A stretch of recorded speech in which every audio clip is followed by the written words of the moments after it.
Hello students, हमारा chapter चल रहा है चैप्टर नंबर 1 सेट्स और हम आज इसकी मिसलेनियस एक्सरसाइज को डिस्कस करेंगे।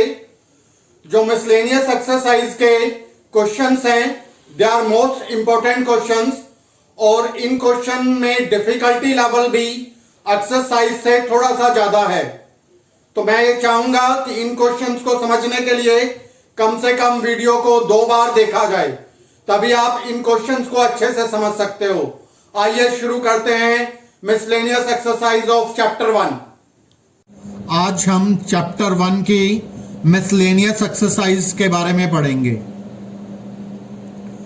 तो फर्स्ट क्वेश्चन डिस्कस करते हैं। Decide among the following sets which sets are subsets of one and another.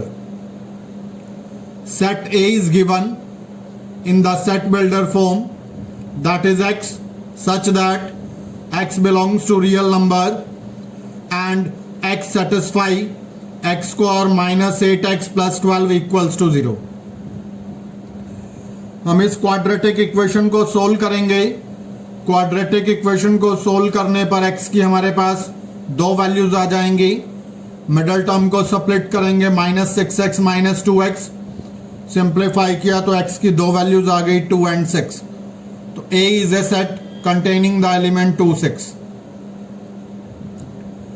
B is a set having the element 2 4 6। C is a set having element 2 4 6 8 and so on. D is a set having element 6. तो we can see that D is the subset of A, क्योंकि D में है element 6 और A में है 2 6।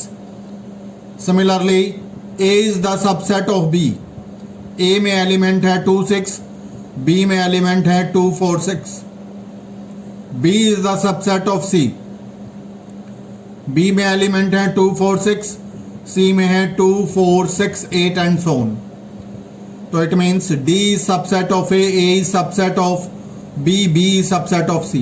So we can see that A is a subset of B, A is a subset of C, B is the subset of C, D is the subset of A, D is the subset of B, D is the subset of C.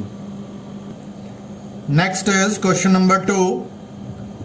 In each of the following, determine whether the statement is true or false. If it is true, prove it. If it is false, give an example.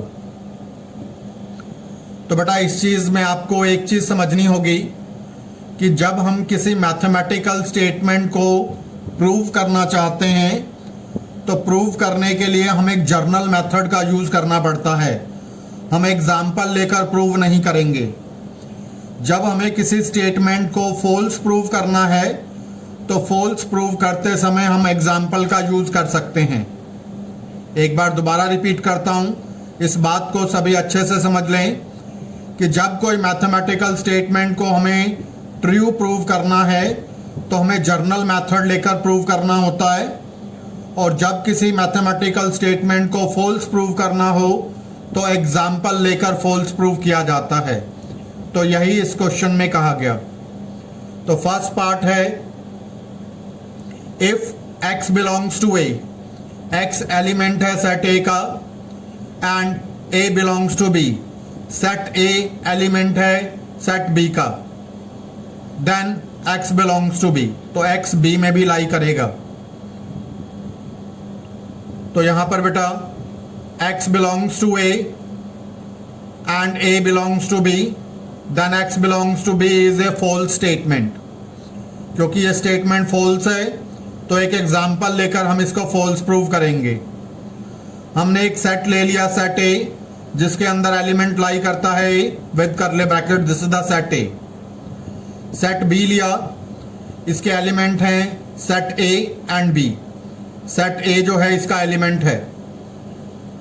अब हम देखेंगे क्या ये जो element जो A में लाई करता था तो A belongs to A and set A belongs to B, but this element A does not belongs to B, क्योंकि ये विद करली ब्रैकेट है। सिंगल A नहीं ले सकते सेट B में से हम, सेट बी का एलिमेंट कौन है? A with curly bracket. तो सिंपल ए जो है वो सेट बी में लाई नहीं करता, so the given statement is a false statement.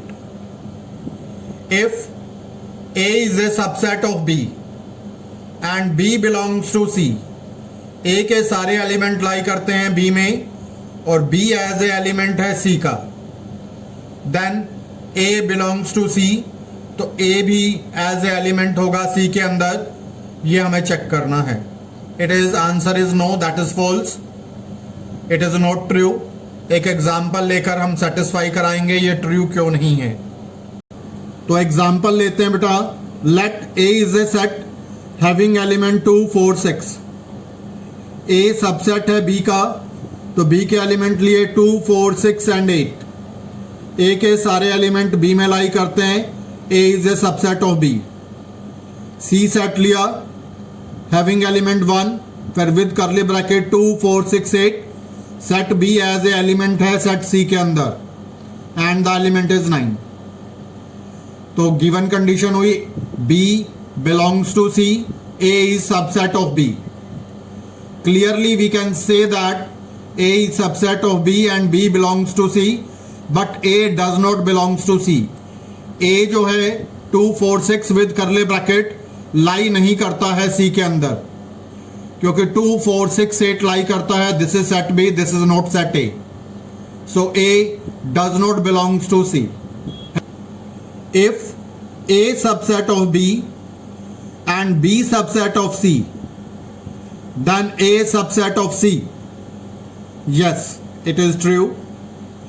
कोई भी अगर हमारे पास मैथमेटिकल स्टेटमेंट ट्रू है तो इसको एग्जाम्पल लेकर हम सेटिस्फाई नहीं कर सकते, हमें जर्नल मेथड यूज करना होगा। जर्नल मेथड में क्या होता है, हम आर्बिट्रेरी कांस्टेंट लेते हैं, जैसे ए बी सी एक्स, तो आर्बिट्रेरी कांस्टेंट लेते हैं जिनकी वैल्यू फिक्स नहीं होती, उनकी हेल्प से स्टेटमेंट को प्रूव किया जाता है। जैसे कि मैं ले रहा हूं, let A belongs to set A, be an arbitrary element of set A. Set A के जितने भी एलिमेंट है उनमें से कोई भी एलिमेंट है तो उसको आर्बिट्रेरी कांस्टेंट कहा जाता है। Then A subset of B, A के सारे एलिमेंट बी में लाई करते हैं, तो ए लाई करता है, स्मॉल ए लाई करता है इस सेट ए में, तो ये स्मॉल ए लाई करेगा बी के अंदर भी, क्योंकि ए के सारे एलिमेंट बी में लाई करते हैं। अब बी के सारे एलिमेंट सी में लाई करते हैं, क्योंकि गिवन है B is subset of C, so A will belongs to C. तो स्मॉल ए लाई करता था सेट ए में, स्मॉल ए लाई करता है सेट सी में, so it means that A के सारे एलिमेंट सी में लाई करते हैं, so A is the subset of C. तो hence the given statement is true, A subset of B and B subset of C, it implies that A is also subset of C. Next is fourth part. If A is not subset of B, subset लिखकर काट दिया गया, तो A does not the subset of B and B does not subset of C, then A does not subset of C. The given statement is false. एक example लिया, A के element लिए 2 4 8, B के एलिमेंट 1 2 3 और next set C के element लिए 1 2 4 8। तो अब हम देख सकते हैं A के सारे एलिमेंट B में लाई नहीं करते, क्योंकि जो A में एलिमेंट है 4 8 वो B में लाई नहीं करता, तो A is not subset of B। B के सारे एलिमेंट C में लाई नहीं करते, तो B is not subset of C। लेकिन A के सारे एलिमेंट C में लाई करते हैं 2 4 8 2 4 8, so A is subset of C। Hence the given statement is false. A is not subset of B and B is not subset of C does not implies that A not subset of C. Next part, if X belongs to A and A is not subset of B, then X belongs to B. The given statement is false. Example लेते हैं, क्योंकि कोई भी false statement है तो example की help से prove की जा सकती है.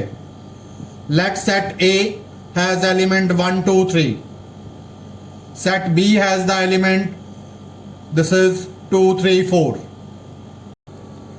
Then we can see that 1 belongs to A and A is not subset of B. A के सारे एलिमेंट B में लाई नहीं करते, क्योंकि 1 B में लाई नहीं करता. But 1 does not belongs to B. Therefore, X belongs to A and A is not subset of B does not implies that X belongs to B. Next is, if A subset of B and X does not belongs to B, then X does not belongs to A. It is a true statement. तो हम इसको journal method से prove करेंगे. A subset है B का, A के सारे element B में लाई करते हैं, and X does not belongs to B. इसका मतलब ये हो गया कि X अगर B में नहीं है तो X A में भी नहीं होगा, क्योंकि A के सारे एलिमेंट तो B में थे ही. कंडीशन दे रखी है A subset of B. If possible let X belongs to A implies X belongs to B, क्योंकि A के सारे एलिमेंट तो B में लाई करते हैं, which is a contradiction fact to that X does not belongs to B. So our assumption is wrong.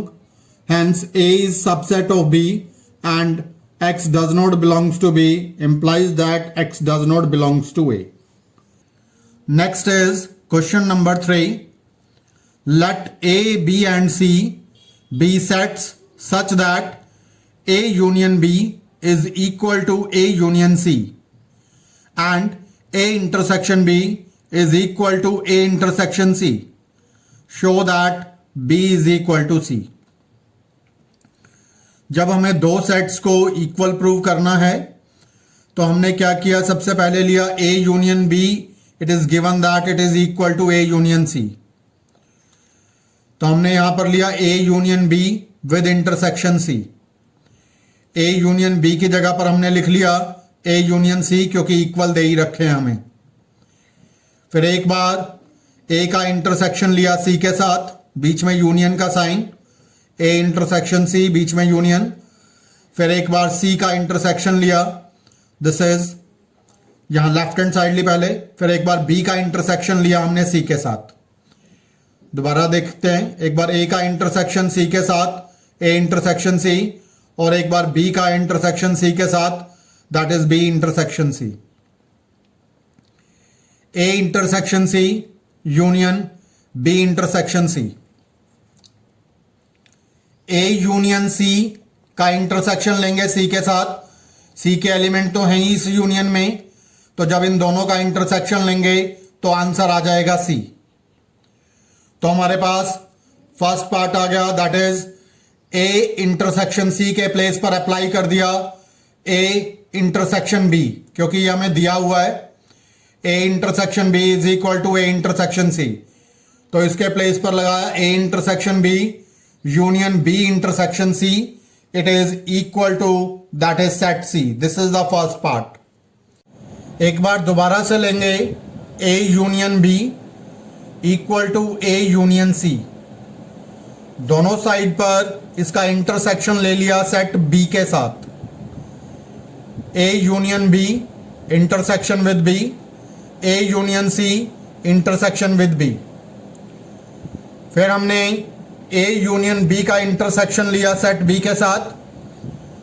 तो B के सारे एलिमेंट तो पहले से ही A यूनियन B में लाई करते हैं, तो जब इंटरसेक्शन लेंगे, इंटरसेक्शन में दोनों सेट्स के कॉमन एलिमेंट आएंगे, और वो कॉमन एलिमेंट है सेट B के. So it is equal to B. और राइट हैंड साइड में एक बार A का इंटरसेक्शन लिया B के साथ, A इंटरसेक्शन B, बीच में लगाया यूनियन का साइन. फिर C का इंटरसेक्शन लिया B के साथ, C इंटरसेक्शन B. तो B is equal to A intersection B union B intersection C, और यहां पर भी हमारे पास यही था, A intersection B union B intersection C equal to C, और यह है इक्वल टू बी। दोनों की ये साइड्स इक्वल हैं, तो set B is equal to set C. We can say that from the equation this is 1 and 2, set B is equal to set C. Show that the following 4 conditions are equivalent. A is subset of B. A minus B is equal to 5. A union B is equal to set B. A intersection B is equal to set A. Now firstly we will take first and second condition. To prove first, if and only if, ये जो symbol होता है बेटा, ये symbol है, दोनों side arrow लगे हुए हैं, this is biconditional statement. इसको इफ एंड ओनली इफ भी रीड किया जाता है। First if and only if, second A subset है बी का। Every element of A is an element of B. A के सारे एलिमेंट लाई करते हैं बी में,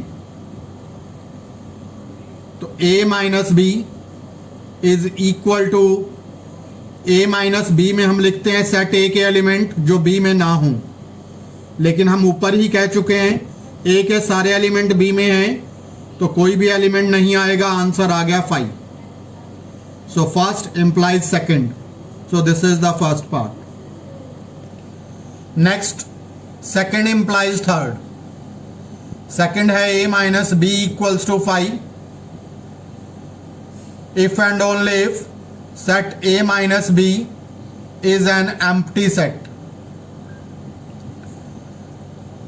each element of a is also the element of b। ये हम पहले ही कह चुके हैं। b contains all the elements of a, so A union B लेंगे तो बी में पहले से ही ए के एलिमेंट हैं, बी में कुछ एक्स्ट्रा भी हो सकता है, so A union B is equal to set B. Hence A minus B is equal to 5 if and only if A union B is equal to set B. Next is third implies fourth. Third is A union B is equal to set B. The union of two sets A and B is the set B itself. The set B contains all the elements of A. It may have some more elements in it. Also, the elements of A are common in set A and set B. So A intersection B is equal to set A. क्योंकि A और B में जो common element हैं वो सारे A के element हैं, so A intersection B is equal to set A. Hence A union B is equal to B if and only if A intersection B is equal to A. From the equation 1, 2 and 3 we conclude that all the four conditions are equivalent. Show that if A subset of B, A के सारे element lie करते हैं B में, then C minus B subset of C minus A. Let X belongs to C minus B. Implies X belongs to C but X does not belongs to B. X belongs to C but X does not belongs to A. क्योंकि हमें दिया हुआ है A के सारे element B में हैं, अगर X जो है वो B में नहीं है तो X जो है वो A में नहीं होगा. X belongs to C minus A. X belongs to C but not X belongs to A, तो इसको लिख सकते हैं X belongs to C minus A. Hence, if A is subset of B, then C minus B is subset of C minus A. एक element हमने C minus B में से लिया था और इसको प्रूव कर दिया ये C माइनस A में लाई करता है, तो C माइनस B के सारे एलिमेंट लाई करेंगे C माइनस A में. सो C minus B is subset of C minus A. अगर आपको मेरी वीडियो पसंद आई तो प्लीज चैनल को सब्सक्राइब कीजिए और शेयर कीजिए। Thank you. Have a good day.